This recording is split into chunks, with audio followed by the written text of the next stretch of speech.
Good morning, dear students. On the previous turn, we have studied what are perfect square numbers and what are their properties, and we have completed exercise 6.1. So today let us see how to find the square of a number and what is a Pythagorean triplet. Suppose we have a number 23 and we have to find its square.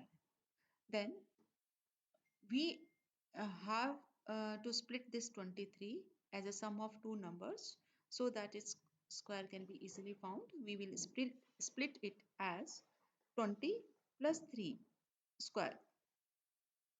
Then 20 plus 3 square means 20 plus 3 multiplied by 20 plus 3. So it can be written as 20 multiplied by 20 plus 3 plus 3 multiplied by 20 plus 3. Now apply the distributive property. So 20 multiplied by 20 is 20 square. Then 20 multiplied by 3 plus 3 multiplied by 20 plus 3 multiplied by 3 is 3 square. Now it can be easily found. It is 400 plus 60 plus 60 plus 9. So its sum is 529. Now other patterns in square numbers. Suppose we have a number which is having 5 in its units place and we have to find its square. Then this number can be written in expanded form as 10a plus 5 whole square.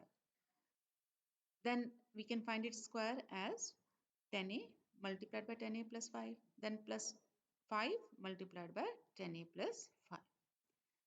Multiply the terms, we get 100a square plus 50a plus 50a plus 25.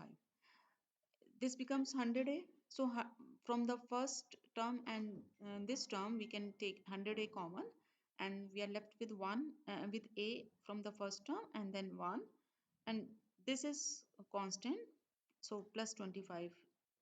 So we can write it as a into a plus 1 multiplied by 100 plus 25.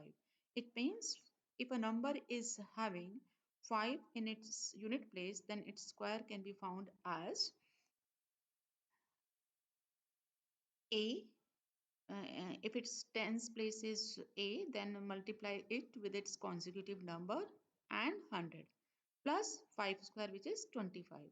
So if we have have to find the square of 25, it can be found as, in place of a you have 2. So a into a plus 1 means 2 multiplied by its consecutive number, that is 3, multiplied by 100 plus 5 square, which is 25.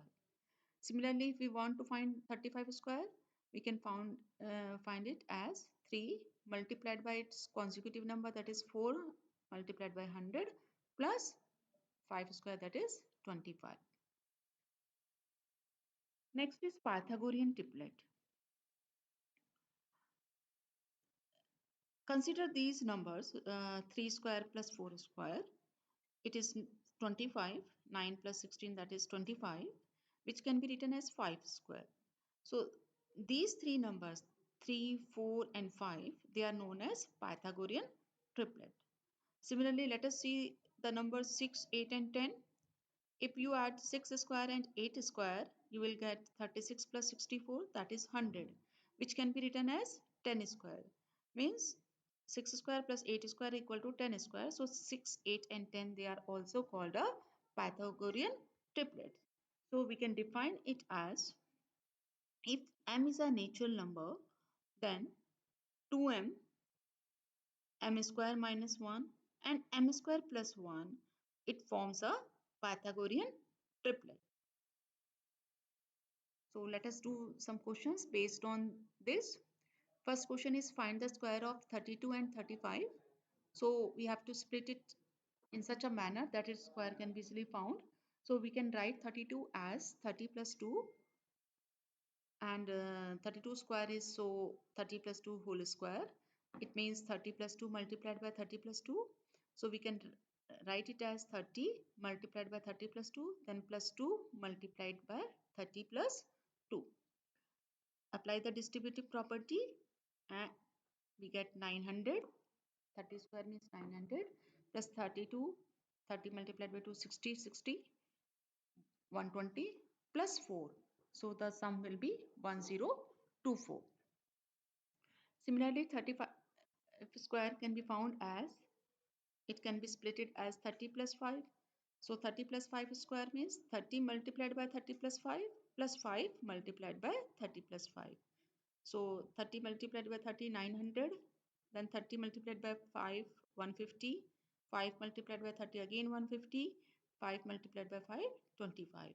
Add all the terms, you will get 1225. Next question is, write a Pythagorean triplet whose one number is 6. Since we have seen that for a natural number 2m, m square minus 1 and m square plus 1, it forms a Pythagorean triplet. So first let us take m square minus 1 equal to 6. So m square will be equal to 7. But then 7 cannot be written as the square of some number, means the value of m will not be an integer. So this is not possible. So let us take now m square plus 1 is equal to 6. Again here m square will be equal to 5. Again m will not be an integer. So this possibility is also rejected. So the last possibility is, let us take 2m equal to 6. So m will be equal to 6 divided by 2, that is 3. It is an integer. So this possibility can be possible. So we can have m is 3, then m square minus 1 will be equal to 3 square minus 1, that is 8, and m square plus 1 will be equal to 3 square plus 1, that is 9 plus 1, 10. So the triplet is 6, that is 2m, which is 6, 8 and 10. Next is 14. So let us take m square minus 1 equal to 14. Then m square will be equal to 14 plus 1, that is 15.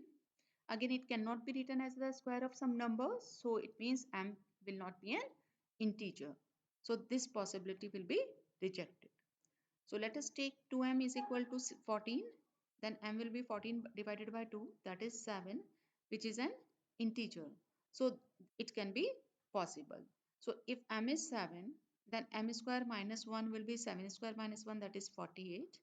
And m square plus 1 will be 7 square plus 1, that is 49 plus 1, 50.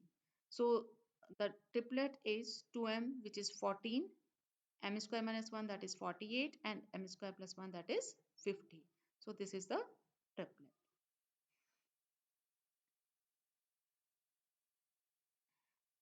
So that's all for today. Thank you.